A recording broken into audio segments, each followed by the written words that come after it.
Shalom, selamat pagi. Salam sejahtera dari kantor Sinode GKJ Salatiga. Izinkan saya Pendeta Lukas Eko Sukoco untuk hadir bersama dalam RHI Renungan hari ini. Saudara, di dalam Alkitab kita bisa membaca tentang krisis yang hebat. Memang bukan karena pandemi, tapi karena peperangan. Ada krisis yang hebat diceritakan dalam 2 Raja-Raja 6.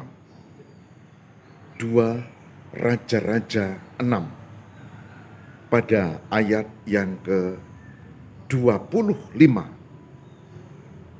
sampai dengan 30. 2 Raja-Raja 6 ayat 25 sampai dengan 30 yang demikian sabdanya. Maka terjadilah kelaparan hebat di Samaria selama mereka mengepungnya, sehingga sebuah kepala keledai berharga 80 sikal perak dan seperempat kaptai merpati berharga 5 sikal perak.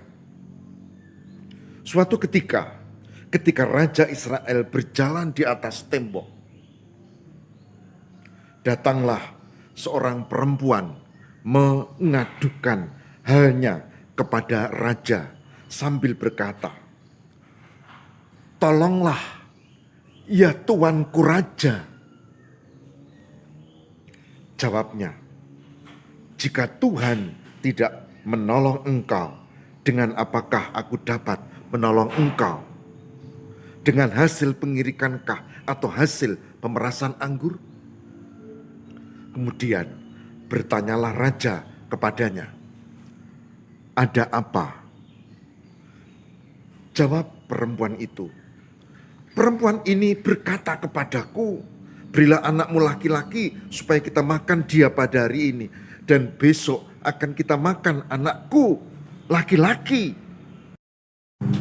Jadi kami memasak anakku dan memakan dia. Tetapi ketika aku berkata kepadanya pada hari berikutnya, berilah anakmu supaya kita makan dia, maka perempuan ini menyembunyikan anaknya. Tak kala raja mendengar perkataan perempuan itu, dikoyaknyalah pakaiannya, dan sedang ia berjalan di atas tembok, kelihatanlah kepada orang banyak bahwa ia memakai pakaian kain kabung pada kulit tubuhnya. 2 Raja-Raja 6 ayat 25 sampai dengan 30. Saudara yang berbahagia, barang siapa mendengarkan firman Tuhan dan yang memelihara dalam kehidupan setiap hari.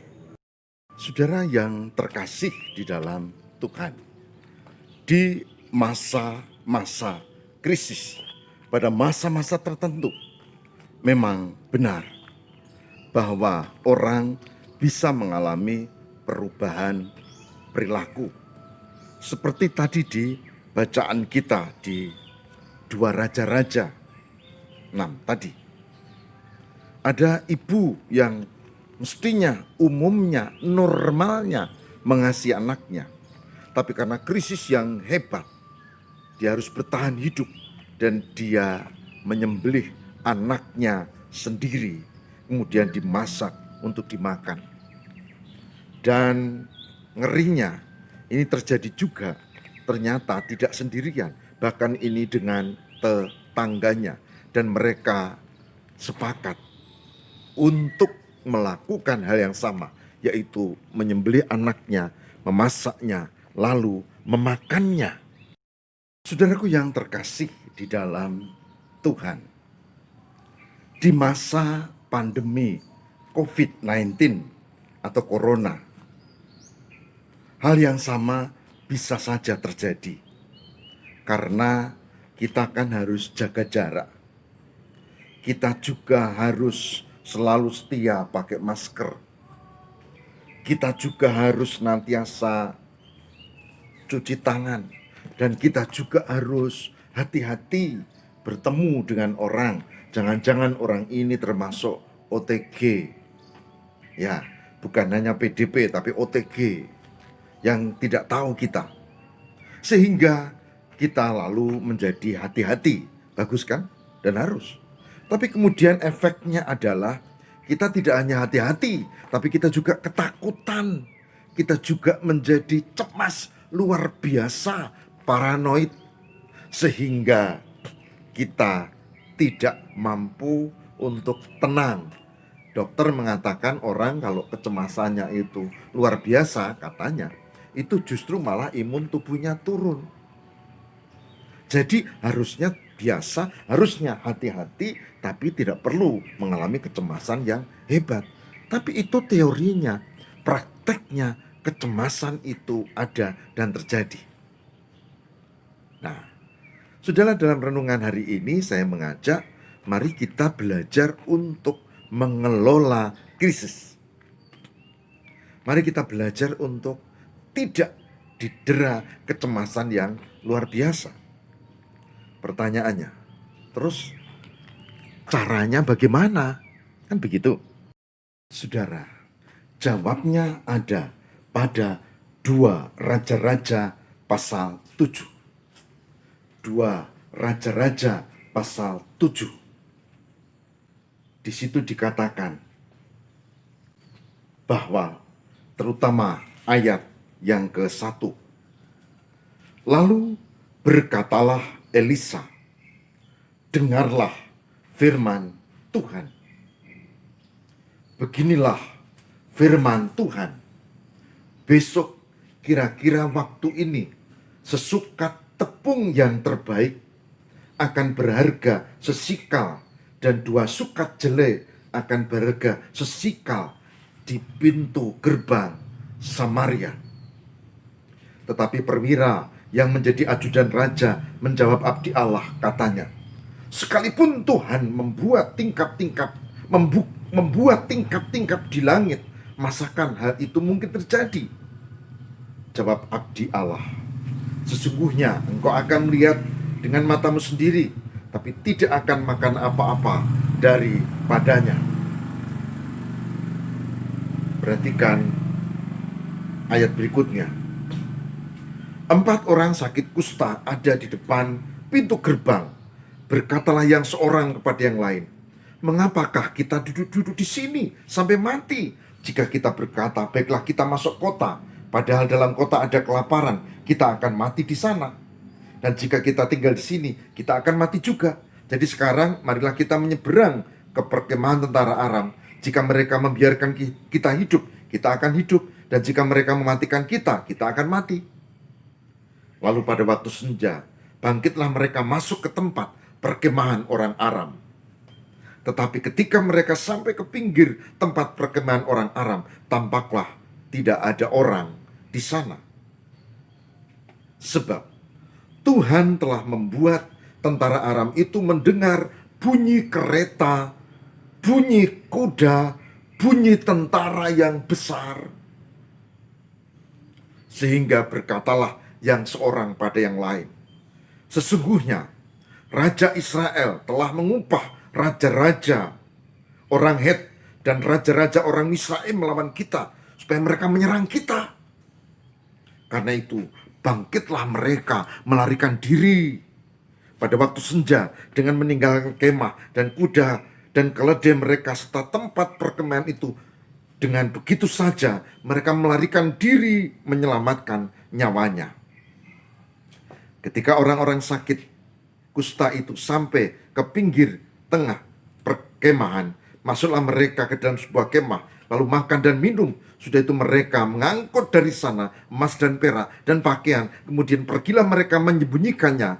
Lalu datanglah mereka kembali masuk dalam kemah yang lain, mengangkut juga barang-barang dari sana. Kemudian pergilah mereka menyembunyikannya. Lalu berkatalah yang seorang pada yang lain, tidak patut yang kita lakukan ini. Hari ini adalah hari kabar baik.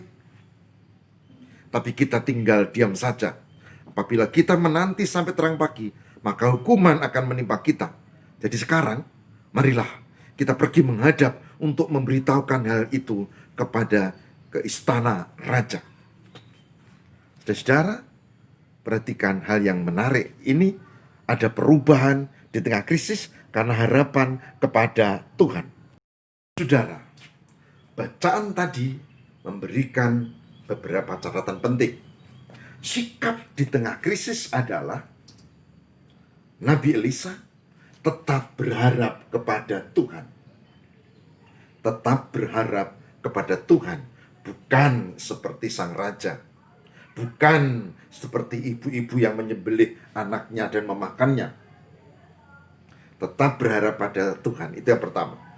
Yang kedua, meyakini karya penyelamatan Tuhan. Ini tidak mudah. Karena perwira tadi, ajudan raja tadi mengatakan, nggak mungkin. Nggak percaya. Bahkan ada kata tingkap langit dibuka, nggak mungkin masalahnya selesai.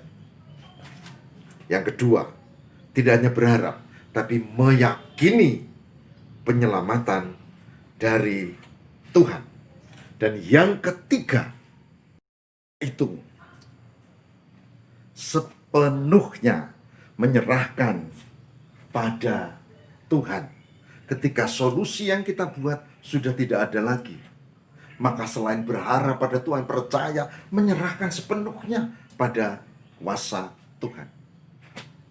Si orang yang kusta, yang harus pergi dari lingkungannya, ya di sini mati, nanti ke kota ada kelaparan ya mati. Apa ada baik kita bikin, ya kita pergi ke tempat orang Aram, barangkali ditolong, atau kalau dibunuh ya mati. Tapi kan ada usaha, ya usaha yang mungkin ada mujizat. Saudara, kemudian dia datang dan ternyata kemahnya itu kosong. Apa yang terjadi? Rupanya Tuhan bergerak dan Tuhan memakai ini orang-orang kusta untuk menjadi saksi.